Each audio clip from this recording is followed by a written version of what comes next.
Kick and chase by Mullins. Kick and chase again by Mullins. It'll be a miracle. Oh, it is a miracle. Fafita tries to crash his way over. He does. Fafita got the ball over the line. Hunter's kick is over the sideline for a 40-20. Yeah, g'day champions and welcome to 40-20 Sports. On this episode, we're going to look at the weekly wrap that was round one. We have got all the scores come in. They are all updated. This is Sunday night. It just hit about 10 p.m. So we've got all the updates in for you. We are going to bring them to you first and foremost. But before we do that, we're going to promote our 40-20 Cup League. There's about 600 people in that. That does close out round 10. Now, to be eligible for this, you have to be following us on Instagram or subscribe to our YouTube channel. Either one of those two will get you in for these prizes.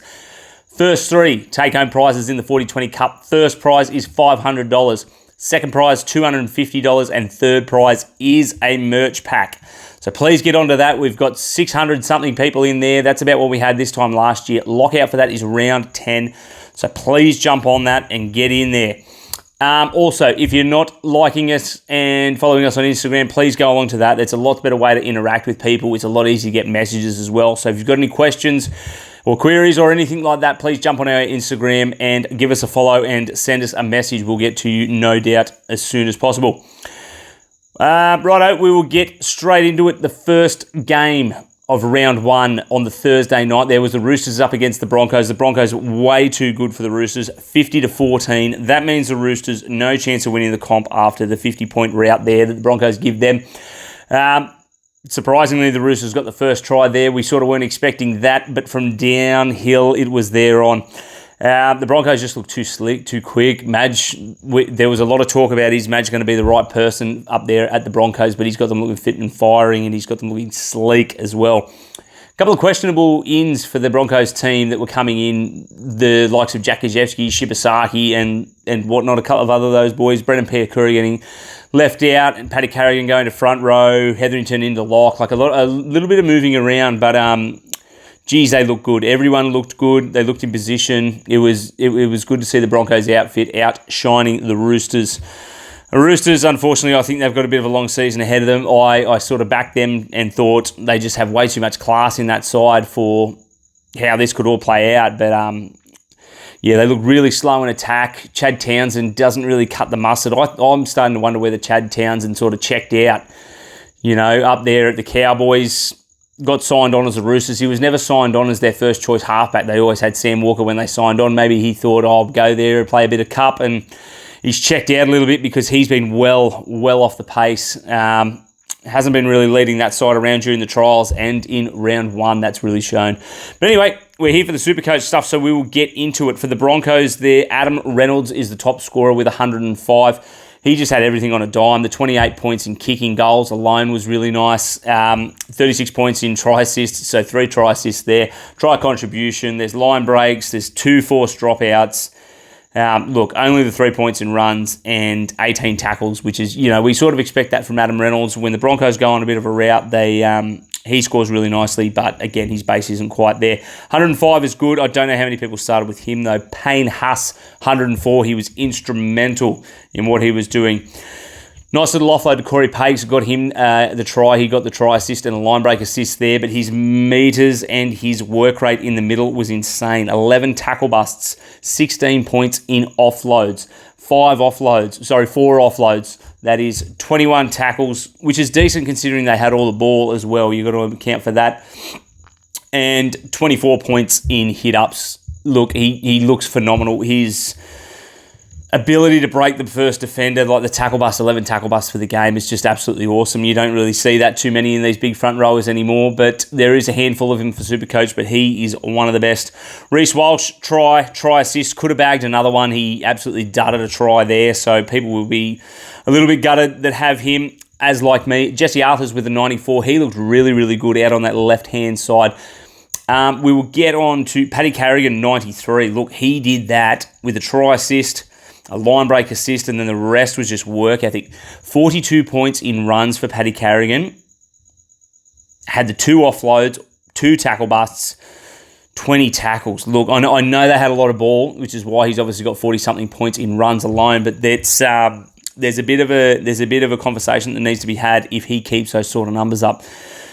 Try assist with the line break assist is really nice, but again, the base is absolutely phenomenal. Jesse Arthurs, we will get onto him. We will marry him in with Gahamet Shibasaki. He got an 83 for the price that these guys are at.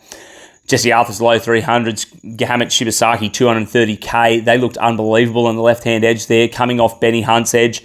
The best thing I think that is going to pair Shibasaki along with Jesse Arthurs is that Shibasaki seems to be pretty happy to shift the ball out to the left. He's not a ball hog. He's not a run-first sort of guy. He's happy to shift it on if the space is created. He's not a glory hunter by the looks of things. We saw a bit in the trials and we saw a bit on that game with the Roosters there. He's happy to give Jesse Arthurs the ball, which I think can only bode well for Jesse Arthurs. But Shibasaki come out of nowhere, try assist, a couple of line break assists.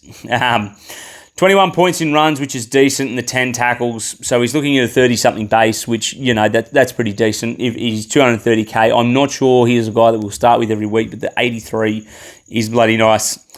Benny Hunt with an 81. Jack Gajewski, 66. He got a try and a line break, which is very handy for him because he's got the 80 minutes at the back row there, which we wanted to see. He's 230k. The 66 is lovely. He was expected to get 17 points, which shows you how high Supercoach thinks of him. But 13 tackles, the one offload, the one tackle busts, and 22 points in hit-ups. Now, he actually had a fair bit of runs.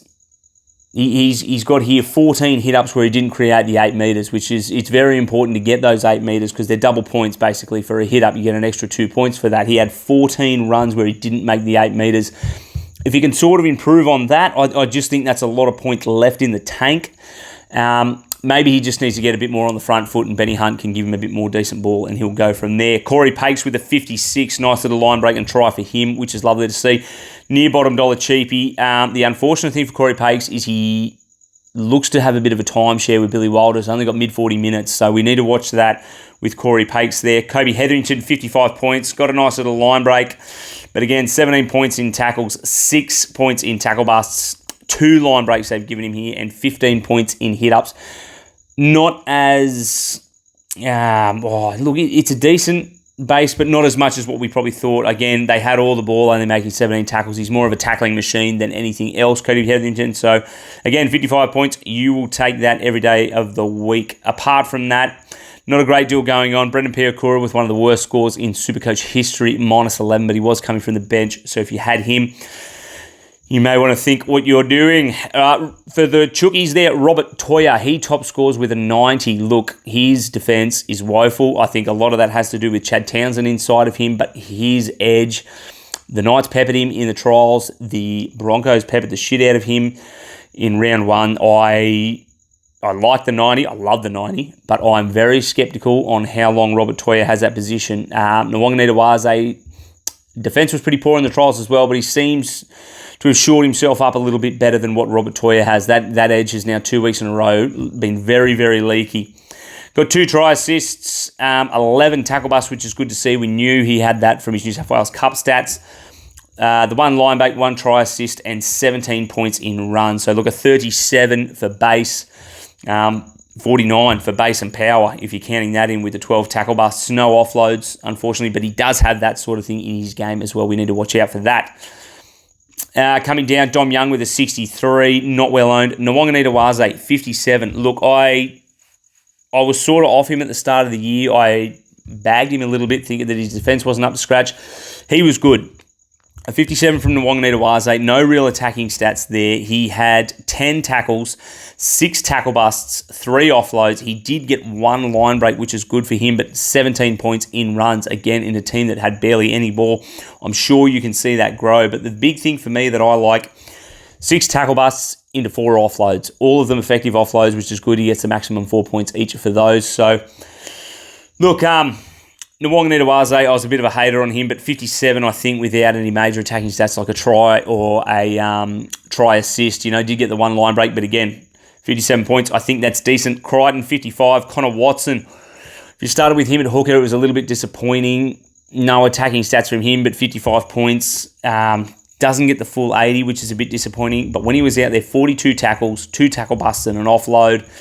6 points in runs. Like I said, no ball. Tackling machine there, so 55 points. As far as hookers have gone this week, it's been a pretty slow start, as we expected with that. So stay good on Connor Watson. Sandon Smith with the 50, got a late junk try. We love those junk points. Nafua White, 43. Look, didn't get as many minutes as what we thought. Stay with him for a week. He may come good. Teddy with the 43. Very poor score for Teddy, although he just tried his ass out all night. It's not to say for a lack of trying a 43, it's just not good enough for what his standards are. I think you can probably move him on, to be fair. Sua Wong was decently popular, got the starting role. Nat Butcher seems to be out for an indefinite amount of time. An unrelated football injury is what they're saying for him. So Sua Wong with a 32, still probably a no-go for me. For the second game of the week was the first of the Friday night games at 6 o'clock. Tigers up against the Knights. Tigers started decent in the first half. I thought the Knights were absolutely killing themselves. They had chance after chance on their line and they kept knocking the ball on. It was a bit of a tough watch, this game, especially towards the back end of the second half. I think the Knights pulled themselves together a little bit better in the second half. But again, early days for the Tigers. Their combinations are still gelling. We always see this. Bulldogs is probably a prime example of last year. The start of their season was quite slow. We sort of need to let the Tigers grow into that football side. I think they've got a lot of new signings. They were missing Jareem Buller. Olam, they're going to have to get used to him being out. He looks like they're going to try and medically retire him. No Opi Coruscant, which is a massive one. I think if they get those guys back, they probably run away with it in the second half and have a bit more cooler heads of what's going on. But anyway, the Knights, they got there in the end. Look, pretty friendly Supercoach game. This one really, the guys that we sort of had were decent options there. So the number one scorer, we'll start with the Tigers, Terrell May. We all sort of expected this, 78 points for him. Really good, all in base, big minutes, 55 minutes for Terrell May. 28 points in tackles, got the 2 tackle busts, offloads, 5 offloads, all effective offloads, got the 20 points for the offloads there. That is massive for him, and 31 points in runs. I think that's going to be a stock standard game for Terrell May, 78. I really do. He got good minutes. His offloading is absolutely phenomenal. It's off its head. He just seems to get the arm free every single time that he's running the ball. Alex 12 with a 62. That's decent. Excuse me. Gerald Skelton, 62. He was really good. One thing from him, got the nice try to start the day off, line break. 0 tackles, which, you know, the ball just didn't come out that way. He had no opportunities to tackle, whether he's shirking those responsibilities. I'm not sure. But again, a 0 from him. Tackle busts. He got 5 tackle busts, got the line break. The good thing for him, though, 32 points in runs alone. 14 of those runs were single-digit runs as well, under 8 meters. Sorry about that. Look, I think that's probably a game where he can probably improve. We see these numbers from players. Look, they don't usually go for that many runs that don't go over 8 meters, especially being a winger there. A lot of his runs were coming off his own line, which I know that can happen a lot, but the defence was right up in their face. I thought the Knights defended quite well when they had the ball down in the Tigers' territory. They sort of bunkered them down there quite well. So, look, phenomenal effort, a grand total of 23 runs there. I think that's really good. I think eventually that will probably turn into more points for him and his base will continue to grow. Jerome Luai, people were pretty confident on him, 54. I think that's about what you can expect for him, 54, not too bad. Lockie Galvin, 51. Coming down here, Dwehi, I still say that, Adam Dewey, he was a 41. Look, a little bit disappointing. He didn't get a lot of great ball being out there on the edge, but kick goals, 8 points in goals, probably inflated his price if anything. But again, we will not panic on Adam Dewey. Alex Seyfarth, 36. Look, a little bit disappointing. 36. He was in my squad. A lot of people own him in the 2RF position there. Went off in the 64th minute with a HIA. I really think he's going to play the full 80. Maybe the way he was going, he probably gets up around 45. But again, they had no ball. There was no attacking opportunities. If he got a 45 without the HIA, I'd be pretty happy with that. He had 32 tackles, got an offload away, only the 7 points in runs, which again, I just think is basically, he was just a tackling machine. They had no opportunity to run the ball. A lot of ball didn't come out to the right-hand side. They were predominantly left-hand edge, but again, I would not panic on Seyfarth. I will leave him. I would leave him there. I don't rage trade him. Leave him to another round. You will see what happens then. Jackie Bird, 34. Again, half decent option there, but I think most people got off him when he was named on the bench. Not a lot going on here apart from Royce Hunt. 21 points. Look, a nightmare. We sort of alluded that we weren't too keen on him. We traded him out of our squad. One of the last things we did. Very happy with doing that because 21 points in 30 minutes. Usually he had a PPM of about 1.1. He did not have that on the weekend. I really thought if he got the 30 to 35 minutes, he would jump up around 30 to 35 points, but not to be 21. Luckily, that score will drop out as his first score, so we'll keep an eye on that. For the Knights, Greg Marju, 83. People who trusted him with his low $500,000, $515, I think he is. Got a nice try on the left-hand edge there. Try, line break. The good thing about him was his tackle busting was back to as good as ever. 8 tackle busts, had 4 offloads. 5 offloads, sorry. No, 4 offloads. God, learn math. 4 offloads there. 3 were effective offloads. 1 was ineffective. Got the line break and 26 points in runs for him. So decent there. His base is up. He's as handy as ever. Gets the try opportunities. He's going to get scores like that. 83. Good work for those who jumped on Marju. Fletcher Sharp. Holy dooly. We need to have a little talk about him in the next couple of weeks, I think. An 83. Got a try. Doesn't seem to be doing a lot of ball playing, and I think that's fine. As long as he's created around the ball, Ponga was stepping in as a 5'8 option for probably a good portion of that game and pushing Fletcher Sharp out to a fullback role or just a man that floats around on the ball. I think it's a fantastic option that they're going with. He's deadly every time he touches the ball. A lot of second phase play as well. The Knights were getting the offload. He would jump onto it and look real dangerous around the ruck. I really like what Adam O'Brien's done with it. I was very sceptical on it, thinking, he's not a ball-playing 5'8", which, look, he's not. But I think the way that they've structured their team now, they're using him as a roaming 5'8", which I really like. The coaches have these gun centers doing it, so why not have Fletcher Sharp doing it as a backup 5'8", sort of fullback role. So, look, he was really good. Got a nice try, very fortuitous off Dylan Lucas breakaway. But he looked really good. Try assist as well to boot there. 10 tackle busts, 2 line breaks, 19 points in runs. Look, the base is down. But again, 8 tackles and 1 miss. That's what we sort of wanted to see from Fletcher Sharp. His defence had shored up a little bit. So, pretty good effort by Fletcher Sharp. We need to keep an eye on him. Kalen Ponga, he racks out an 82 with no major attacking stats. No tries, no try assists, no try contributions even. So he looked really good. Got at the goal kicking there. 3 tackles, 12 tackle busts, which is phenomenal for Kalen Ponga. They couldn't get him even in goal. An offload, 28 points in line breaks and line breaks assists. 28 points in those stats. So there were those stats, just not the main stats, the tries and try assists, try contributions. 2 line breaks, a line break assist, and 25 points in run total. So really good to see there from Kalen Ponga. 82 points, starts the season strong. Dill Lucas, another man that we own in our CTWs, he started really strong, really powerful. Work rate, very gritty stuff. 34 tackles, 6 tackle busts, a line break, and 19 points in runs. If you've got him down in your CTWs like we do, awesome. Awesome to see. Try contribution as well with the quick play of the ball, so he got that. Leo Thompson, 64 points. He got 55 minutes. He is without and out their leader. 36 tackles, 4 tackle busts, and 22 points in runs. It is all base for a 64. We need to have a little look at Leo Thompson. He needs to be in the conversation, I think. Apart from that, Phoenix Crossan got a 51, 60-something minutes for him, like we sort of expected. Started off in the hooking role, taking the brunt. Brayley comes off the bench, moves into the hooking role. Phoenix goes to lock until our man Tyson Frizzell comes back on. Phoenix Crossan, 50 tackles, really good to see. Like we're saying, he is just there to take the brunt out of the game. I thought very energetic around the ruck. I've still got reservations on Brayley. I think a couple of times Brayley, he is very good at hooker, but a lot of times he takes the wrong move. So, one to watch there. 50 tackles for him and the 4 points in runs. So, no attacking points for a 51, really good. James Schiller ran for 160 metres. He gets a 51, looked really good. 12 points in tackle busts and a line break. 21 points in runs. Basically did that in base and power, so good to see.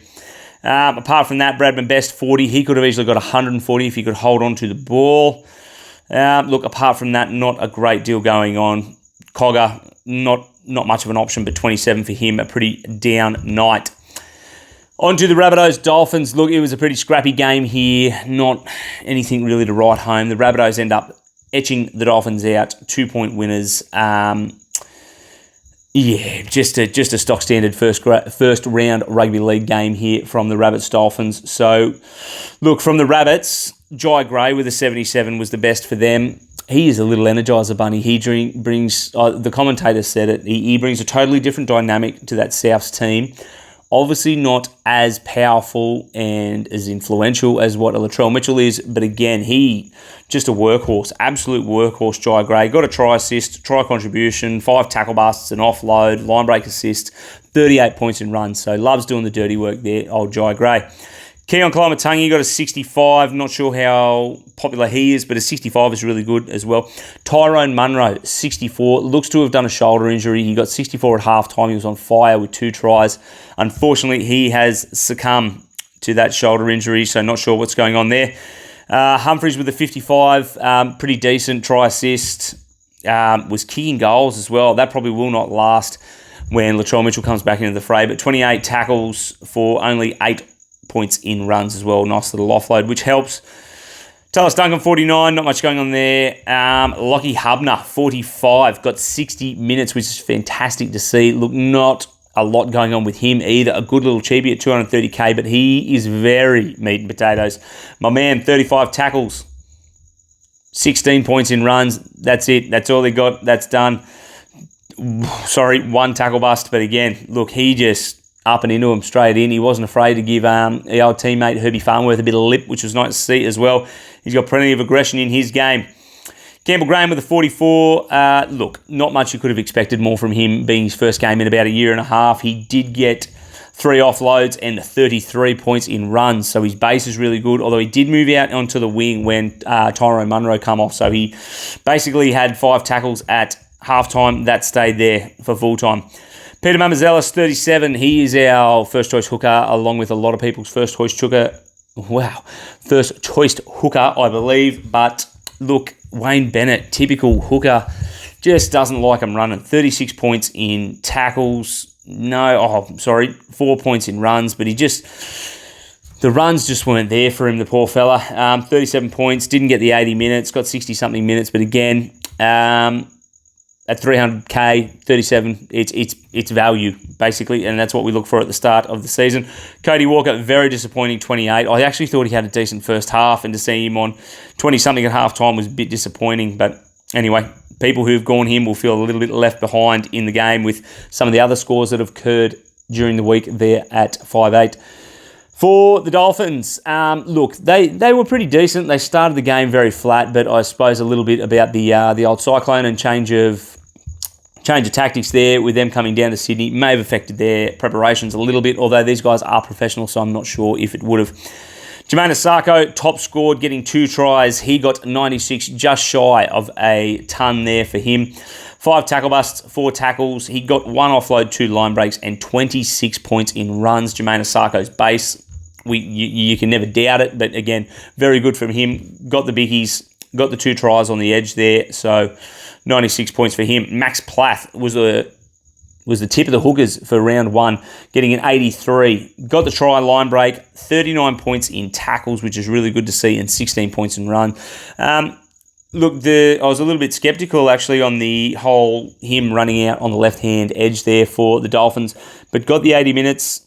Looked really good. Didn't look overly damaging, but I think he's just going to get stuck out on the edge and just tackle his tits off, to be honest. So 39 tackles. Look, if you're looking for an 80-minute hooker, there's your man. There's not many of them. So I think you could do worse if you started with him at hooker. I really do. Hammer got 80. He just injected himself into the game like he always does. He a little bit quieter on his base stats, but 11 tackle busts for him. Try assist, line break assist was really nice to see.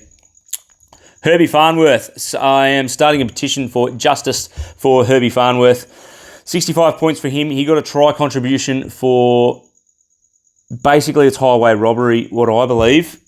Not Bice being an owner, but anyway. Herbie Farnworth, look, how he did not get a try assist, line break assist for the first Zarko try is beyond me. Somehow O'Sullivan kicks the ball into Jai Arrow's blurter and he gets a try assist and a line break assist when Herbie Farnworth basically runs 20 metres, draws a pass and connects with Zarko. But anyway, that's just me being a bit salty. Had to get that out there. Look, 65 is basically his floor. He had no attacking stats apart from one try contribution, which should have been more, but anyway, it isn't. 19 tackles, 4 tackle busts, 3 offloads, 26 points and runs. He gets 65 points. That is just a stock standard game from Herbie Farnworth. That is why you pay up for these guys, for when the attacking stats and the line breaks do come, you sort of benefit from them. He did have a pretty hard matchup, to be fair. He had up against Jackie White in there, who's a very good defensive centre. So, not too bad. 65, I will take it. Tom Gilbert, 64 points, 44 tackles, 1 tackle bust, 1 offload, 17 points in runs. Look, his work during the middle, I was, I at the start of the season, I thought, how could they take Max Plath off that middle? He was probably one of their best middle blokes, but Tommy Gilbert gets the captaincy role. He just worked his ass off all night when he was on. Barely got 60 minutes, 44 tackles in that time. Really good to see. Jeremy Marshall-King was a decent option at hook. He got a 57. Nothing flashy, just got through his work, but didn't get the 80. Fini Fuiaki, 48 points for Fini Fuiaki. He looked one of the best, what I thought, to be honest. He was out there. He was absolutely going gung-ho for the minutes he was there. Unfortunately, had to get taken off with the HIA, so his minutes came to a bit of a halt quite quickly. But again, look, I was a little bit sceptical on Fini Fuiaki, as last year he was with the Cowboys. Not a lot of upside is what I thought. I thought he was a bit meat and potatoes, but again, 54 minutes is all he lasted last night, and he had a really, I thought he was impactful. Every time he was running, he was poking his nose through the defensive line. I think with them, the Dolphins having a relatively easy run into the next 2 weeks, I think he can be pretty beneficial. 21 points in tackles, got 7 tackle busts, and 18 points in runs. Did all that in 54 minutes. So look, if you started with Fini Fuiaki, 48, I think, is going to be around about his low point. Apart from that, look, there wasn't a great deal that other people would sort of jump on there, so we'll leave that one at that. For the next game, the first of the Saturday games, Dragons up against the Dogs, 28-20. Look, that's probably a little bit flattering on the Dragons. I think that scoreline, I think the Dogs pretty much had that wrapped up. They were pretty comfortably in the lead for most of that game. The Dogs, look, it was really good. There was a lot of emphasis on their defence last year. They started defensively really good at the start of this game as well. They got a little bit leaky. I think they tuned out towards the back end of that game, but it was good to see that they had a little bit more attacking flair. They were shifting the ball a little bit better. I think the halves combination of Sexton and Burton was working a lot better. The Dragons, look, they were one of the teams of the trials, but again, this is what you sort of put into perspective. They're just trials at the end of the day. Looked a bit shaky at the start of the game. But anyway, they came through. This man we'll talk about first, Tuapolotu. He absolutely brained it on the left-hand side. Shout out to him for a world-class carry on 18 down and scores a meaty and carries on as if he's won a grand final. It was very confusing tactics from him. He was getting under the skin of old Stephen Crichton a little bit. Maybe the other way around. Stephen Crichton was getting under the skin of Tuapolotu, but strange scenes, him going off his absolute nana. 18 points down, scoring a meaty in the corner for absolutely next to nil impact on the game. But anyway, good on him. Jags 3 tries. Look, he was pretty decent. 9 tackle busts, 3 line breaks, an ineffective offload, and 28 points in runs. Look, there was a little thing that I saw that he was 0% owned, and Greg Marju was basically 20-30% owned, and Tuapolotu was only just a little bit more expensive. But again, 128 from him. Just on that bit of real estate outside of Val Holmes, I think is very promising for him.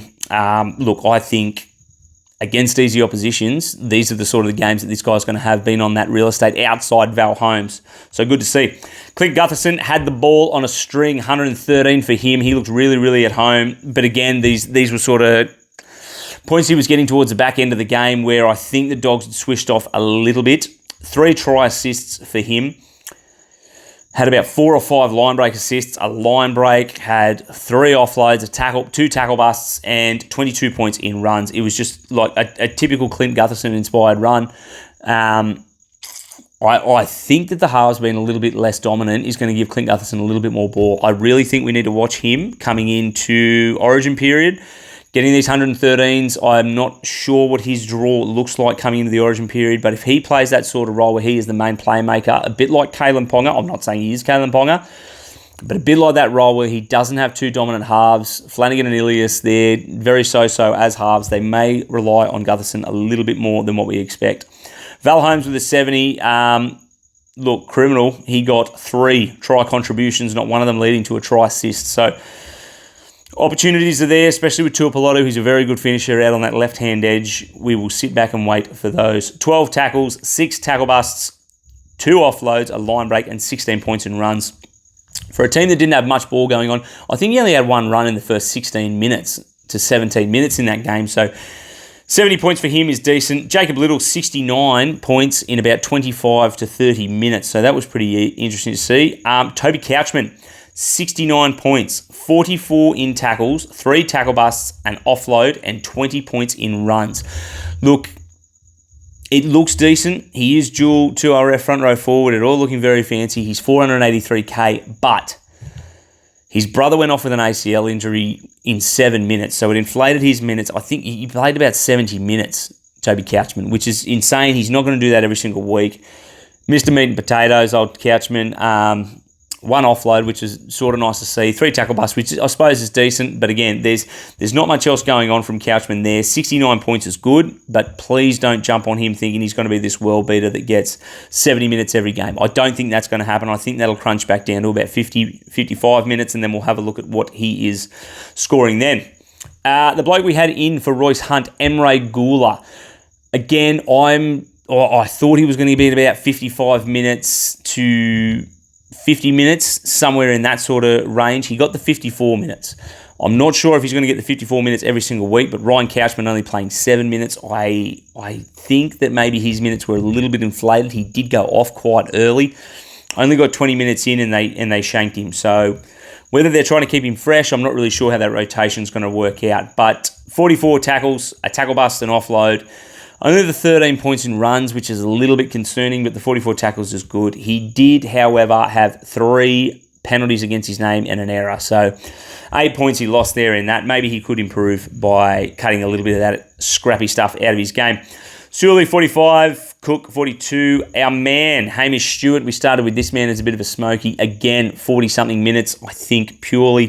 Couchman going off with an ACL injury. He benefited from that. Maybe next week, if a rookie comes on and they trust him with 30, 40 minutes again, he can get up around the 40-minute mark. But again, Mr. Meat and Potatoes, he's very meat and potatoes. 36 points from tackles, just the 8 points from runs there. So Hamish Stewart, decent without being fantastic. Jack DeBellin, not much going on there with the rest of this team.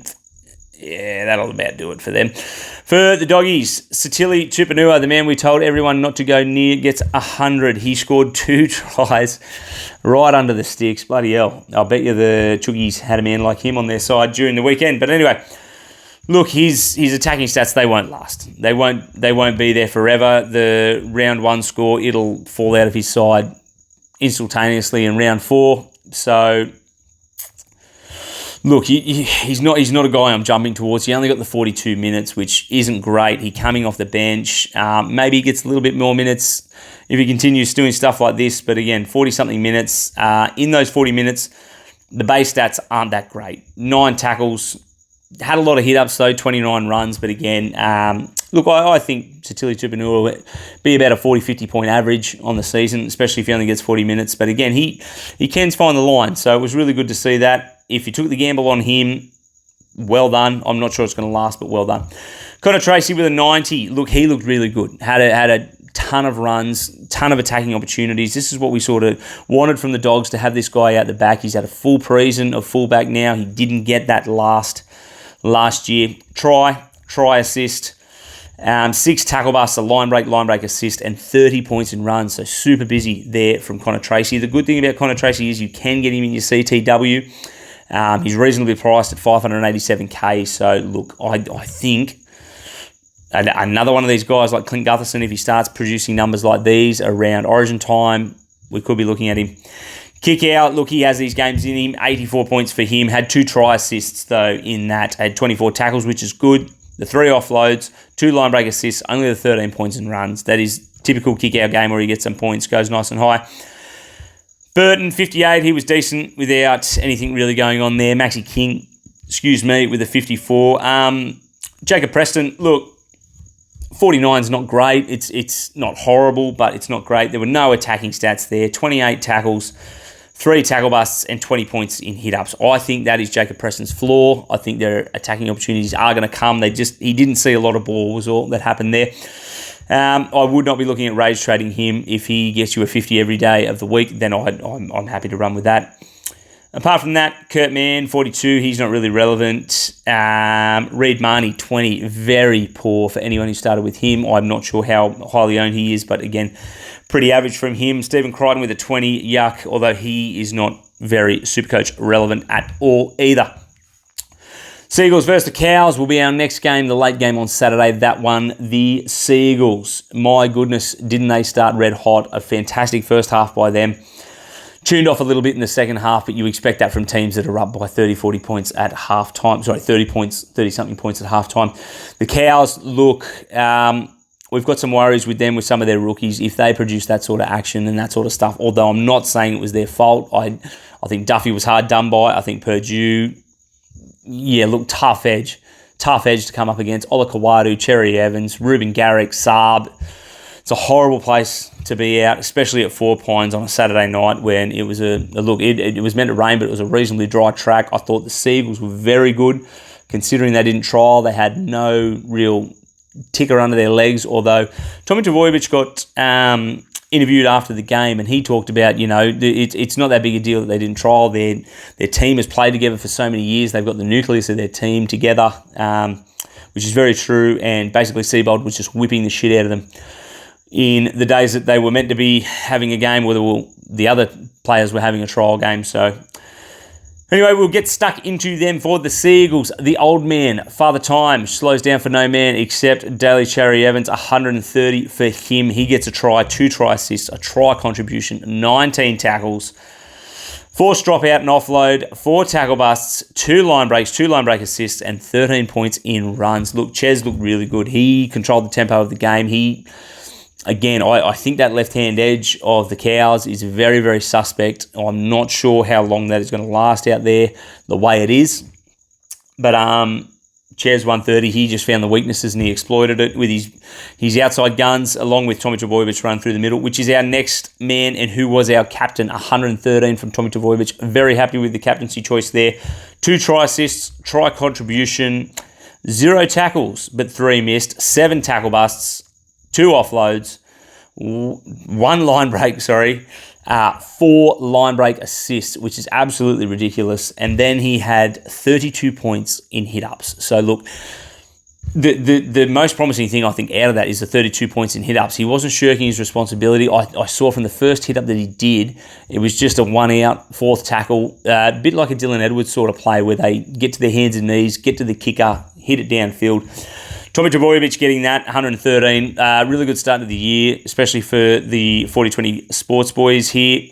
We will take that every single day of the week. He looks very damaging. He's nearly a captaincy option every day of the week for us. Looks healthy, looks fit. I think he's in for a big year.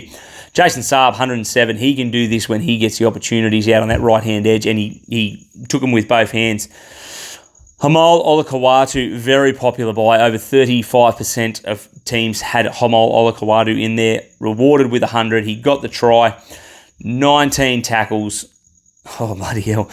8 tackle busts from the big fella out there. Jackson Purdue and Tommy Dearden having absolute nightmares of the big man. A line break assists, and 22 points in runs. Really good to see. Ruben Garrick, 86. Got 28 points in goals alone. If he didn't get that, he was into a so-so night, but 86, we'll take that for the big man. Had an over and unders of 70 on our Instagram there for him. Got a nice little try from a grubber, 16 tackles, a 4 drop out, an offload, and 18 points in hit-up. So the base was a little bit down, but again, the attacking upside of him, really, really good. Paseka with a 71, he was really good. I think we've sorted out tooted our horn about him for the last couple of years. Good to see him get a good score. Apart from that, Brooksy, pretty ordinary. Jazz Tavaga, 29, he was the starting hooker. Basically shared time with Simpkins, so he is a no-go. And that is about it for the Manly Seagulls that is relevant. From the Cowboys, look, they were looking as ordinary could get, but a good couple of junk points, especially this man, Scotty Drinkwater. People who had him would have been sweating on. He was sitting on about 20 or 30 with about 15 to go. But anyway, pulled out a nice little try contribution. What else did he get? 3 tackle busts and offload. 1 line break, 2 line break assists and 15 points and runs. Look, the base for him was horrendous. We know he does that, but again, those nice little junk points that he gets toward the back end of the game, really handy. 72, you're sort of breaking even with what he got there. Tough night at 4 points. The forwards didn't lay a foundation for him at all. They got no good ball, so him to still pull out a 72, I think, is very promising. Braden Burns with a 71. That man, if he didn't have a shocking injury run, you'd probably look at it, but his ability to just score Supercoach points is really, really good. He had 25 points in runs alone, so his base is nice and high, but again, 71 points for him, really good. Johnny Bateman, got a 63. It was all basically in base. His work ethic was really, really good, I thought, from a team that was beaten handsomely. 522k for the big fellow Johnny Bateman. He had 39 tackles, nearly got to 40 tackles. So really, really good to see that going into his base. Had a forced dropout, which is nice to see. 2 tackle busts, an ineffective offload, albeit, and 16 points in runs. Look, a 63, if that is about what his low is, I know a forced dropout, high 50s. If he can keep that up every day of the week, we are pretty happy with that. Sammy McIntyre, he is dual 2RF front row forward. He bumped out at 53, basically all in base as well. Ruben Cotter, pretty disappointing with the 39, although, again, no opportunities there. Jackson Purdue, 28. Look, pretty disappointing stuff from him, although they had 0 ball, 0 attacking opportunities. A couple of his runs that he had down on the left-hand edge there in the second half, he looked half decent when he had the ball. He looked like he could get into a bit of space, but again, 12 tackles, 4 missed, no other stats other than 20 points in runs. So, look, 28 is his floor, I would like to think. Hopefully he can fix up those missed tackles for there and can improve on that. But again, 28 I think is basically about the base that we're going to get from him. Reece Robson with a 27. That is disgusting stuff if you started with him. Tom Duffy, a guy that we have a little bit of concern for if this all goes pear-shaped for the Cowboys. Clifford is waiting in the wings, and no doubt he'll jump at it with both hands. He's trusted, Tony Payton has trusted Clifford with the duties there before. So hopefully Duffy, he gives him a couple more chances. We get a couple of price rises out of him.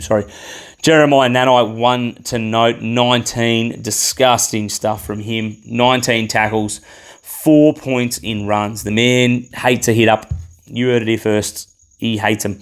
Tommy Dearden with an 18, very disappointing for him as well. He had one of the worst games of footy I've ever seen him have, coming off a career year going and playing with the Kangaroos. He'll be very, very disappointed in that sort of stuff. So 18 from him, which is not good viewing.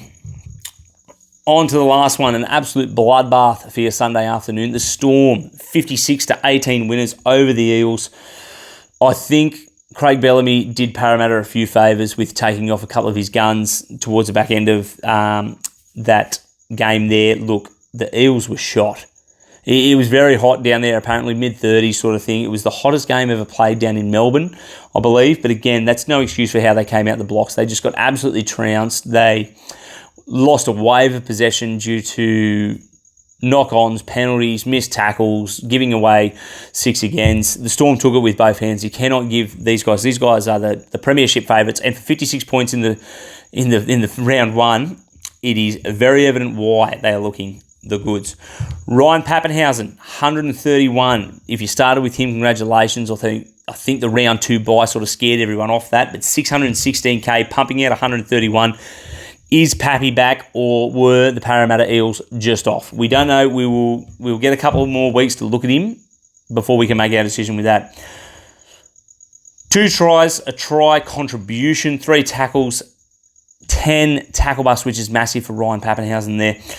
2 offloads, 3 line breaks to line break assists. He got held up in goal, which is very nice to see, the defensive efforts there, and he got a 21 points in runs alone. So 131, mainly coming from his tries and line breaks. Look, he had an absolute sitter that he balls up as well, so it could have been bigger, could have got a try. Assist with that one as well to Munster, which is our next man. Cam Munster, 99, just shy of the 100. What did he get? 3 try assists, 2 try contributions, 18 tackles, 4 tackle busts, an offload, 3 line break assists, and only 6 points in runs. Look, not a great amount of runs, but he was just setting them up left, right, and centre. He looked fantastic. He had the ball on a string, kicking to Xavier Coates, not Corey Oates.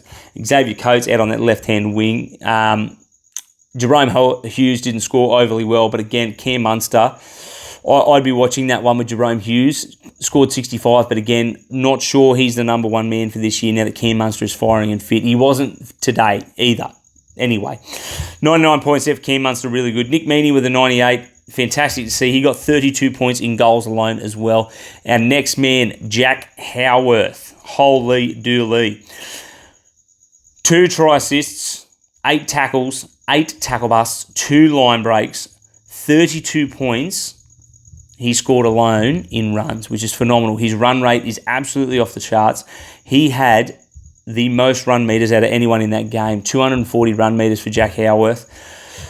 Looked at home. I know it was a rout. I know it was an absolute rout. I know the Eels were very, very poor, but Jack Howarth scoring a 96. He's very comfortably priced as well. He's in that mid-range, too cheapy range at 426k. I think he could be an option. He looks really, really good. 96 points, Jack Howarth. Keep him in the black book. Elias Katoa, if you started with him in your back row, you were absolutely applauded with a 85. Scored a nice try. Cam Munster darted across field. Elias Katoa basically did everything. Stepped Iongi. But the base was good. 30 tackles, base and power, 30 tackles, 8 tackle busts for him, and 12 points in runs and held up over the goal. Again, really, really good stuff to see. Xavier Coates, bit of a pod there, 76. He looked really good. I mean, against Jake Targo, just a mismatch made in heaven for Xavier Coates. Jerome Hughes, he was 65 before updates. The updates have just come through for this one. 71 points for him. Try assist, and a try contribution. Look, 71 points is good. He didn't have his fingerprints on everything. Munster seemed to get the dominant amount of ball, but again, quality stuff there from Jerome Hughes. Joshua King gets a try. Harry Grant updates to 61. So if you went with Harry Grant, he got a try in that, but hasn't hurt anyone. If you own him, he hasn't hurt you. So 61, you'd be relatively happy with that sort of stuff. The rest of the guys here, Stefano Utsikamanu only got the 40 minutes. Look, I'm not really sure if that is a thing that continues. 34 points for 42 minutes, I think. Look, I'm not sure if that is his minutes that he's going to get. The likes of Kamakamitha, Vailepa, Alec McDonald, they saw a lot more minutes, I think, because of the mashup. He did take Jerome Hughes off with about 20 minutes to go as well. So take it with a grain of salt. The Utsikamanu mid-30s, it's not good, but again, there could be something to do with the fact that Bellyache is probably just taking them off to give them a rest. Give these other blokes that probably won't predominantly get a lot of minutes each game, give them a bit of minutes into their legs. That's about it for the Storm. The Eels, look, the Eels were shot. Their team was absolutely shagged. Their points for everyone, nothing was over about 40 to 50 going into the last 10, 15 minutes. They were lucky enough that they jagged a couple of good little tries and couple of key players in key areas for key ownership, scoring some good points for them there. Will Penasini with a 79. He's not highly owned, but again, a good score for him. Dillbags, 73. He came out of nowhere. He was going absolutely like a busted. Ended up getting 3 try assists, 2 line break assists, 8 points in runs, and 16 tackles. Look, again, he was doing absolutely jack all. Again, they didn't have any ball for him to do anything, so take that with a grain of salt, but a 73 is a good little comeback for Dillbags if you did own him. I think everyone who had Dill Brown looking at Munster there for about 50, 60k cheaper, we're thinking, shit, what have I done? But anyway, a decent score, 73. Isaiah Iongi, 69. Again, people would have been panicking a little bit, I think, Going into midway through the second half, he was sitting on about 20 to 30, but scored a nice little try and laid a try contribution on. I think a little bit hard done by not getting a try assist on that one. Another one that's a bit sceptical from him. Look, I'm not an owner, so I'm not biased on that, but I did think he had a try assist there, not a try contribution. But anyway, 3 tackles, 4 tackle busts for him, a line break, and got 35 points in runs alone. Look, if he keeps that up, it's very hard because I've started with 3 gun fullbacks and I'm happy with them. All 3 of my gun fullbacks quite handsomely outscored Isaiah Yongi. But again, a 69 if you started with him, very good. Hopgood, he was just a beast, 58 basically in base and power. If you started with him, that's good stuff. Zach Lomax, pretty highly owned from Zachy Lomax, only a 47. But again, a team that had 50 put on them, that's quite decent, I thought. The rest of them, absolute trash. Jake Targo, we talked about him, 280k. Can score a try and still not break a 30 mark, and he's done it in round 1. Congratulations, Jake Targo. Look, pretty average from the rest of the team. Kelma Tuolangi, if you started with him, we tried to avoid you from him. He has a terrible track record, I believe, in games, so stay away from him. Charlie Geimer, look, didn't get as much minutes as what... Oh, look, actually, he probably got the exact amount of minutes that we thought he was going to get, but his points per minute were quite poor, I thought. Come out with 69 minutes, which is probably more than what we expected, to be fair. But again, just his points per minute, terrible there, sort of stuff. Again, just tackling his absolute freckle off all game, and that was about it. For the rest of them there, no one of real note. Brennan Hands had about 4 or 5% ownership, but again, I wouldn't have started with him, with the likes of Smith on the bench there, and he came on and he played more minutes than Hands, so maybe Hands is on the schnozzer there, but how many did we get there? 1, 2, 3, 4, 5, 6, 7, 8, 9. 9 players not cracking the 30 mark for Parramatta, so they will be looking to make amends on that for sure. Look, I sort of skipped over this at the start of the video. I'll put it in the comment section there if anyone asks. But we wrapped up with 1,296 points, just shy of 1,300. Huge scores for round 1. Usually round 1 you're busting to get 1,000. I think the flexi probably has a little bit to do with that, but not a great deal. Look, I was really hoping to get over the 1,300 mark, seeing how Cam Munster was at the midway point there. He was about the only person I had in that Storm Eels game. I'm pretty happy that I put him in at the last minute. But again, 1,296 points for 40-20 here. So again, pretty happy with that. We will just touch on our 40-20 Cup League. Again, the league code for that is 122-155. First prize, $500. Second, $250. Third, a merch pack. Must be following us on Instagram or subscribe to our YouTube channel for that. Apart from that, guys, that is about all we've got time for. We will see you again for the Team Lists podcast on Wednesday. Thanks, legends. Take care.